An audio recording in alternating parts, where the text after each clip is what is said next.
Hi friends, ഇന്ന് നമുക്ക് pink നിറത്തിൽ പൂക്കൾ ഉണ്ടാകുന്ന രണ്ട് റോസ് ചെടികളെ കണ്ടാലോ. ആദ്യം തന്നെ എലിസബത്ത് റോസ് ആണ്. ഇത് എല്ലാവർക്കും അറിയാം. നല്ല ഭംഗിയാണ് ഈ പൂ കാണാൻ. ചെറിയ ചെറിയ ഫ്ലവേഴ്സ് ആണ്.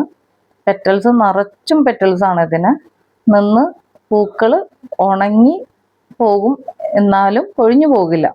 അത്രയ്ക്ക് സുന്ദരിയാണ് കാണാനായിട്ട്. ചട്ടി നിറഞ്ഞ് ചെടി ഫുൾ വളരുകയും ചെയ്യും. എല്ലാ ഷൂട്ടിലും പൂക്കൾ ഉണ്ടാവുകയും ചെയ്യും. അത്ര ഭംഗിയാണ് കാണാനായിട്ട്. ഒരു കെയറും വേണ്ട. വെറുതെ കൊമ്പ് മുറിച്ച് എവിടെയെങ്കിലും കുത്തി വെച്ചാൽ അവിടെ നിന്ന് കിളിർത്ത് പൂക്കളുണ്ടാവും. ഒട്ടും കെയർ വേണ്ടാത്ത ഒരു ചെടിയാണ്. അത്രയ്ക്ക് ഭംഗിയാണ് കാണാനായിട്ട്. തുടക്കക്കാർക്ക് പോലും വളരെ ഈസി ആയിട്ട് വളർത്താൻ പറ്റുന്ന ഒരു ചെടിയാണ്. അധികം കെയറിങ് ഒന്നും വേണ്ട.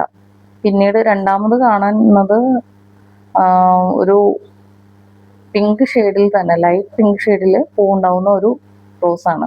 ഇതിന് പെറ്റൽസ് വളരെ കുറവാണ്. എന്നാൽ ഒരു ക്രീം ഷെയ്ഡിലും ഒരു പിങ്ക്, ഒരു ലൈറ്റ് പിങ്ക്, ബേബി പിങ്ക് എന്നൊക്കെ പറയുന്ന കളറിൽ പോലെ വരുന്ന നല്ല ഭംഗിയുള്ള റോസാണത്. വളരെ ചെറിയ ഫ്ലവറാണ്. പെറ്റൽസും വളരെ കുറവാണ്. കപ്പ് ഷേപ്പിൽ നിൽക്കും. പക്ഷെ ചെടി നിറച്ച് പോകും. ഇത് പ്രൂണിങ് കഴിഞ്ഞിട്ട് ഇപ്പോൾ ചെറുതായിട്ട് പൂത്ത് തുടങ്ങിയിട്ടുള്ളൂ. നല്ല ഭംഗിയാണ് കാണാനായിട്ട്. എല്ലാവർക്കും വളർത്താം. ഞാൻ എന്തൊക്കെ വളങ്ങളാണ് കൊടുക്കുന്നതെന്ന് അടുത്ത വീഡിയോയിൽ കാണിക്കാം. ഇഷ്ടപ്പെട്ടെങ്കിൽ സബ്സ്ക്രൈബ് ചെയ്യണേ.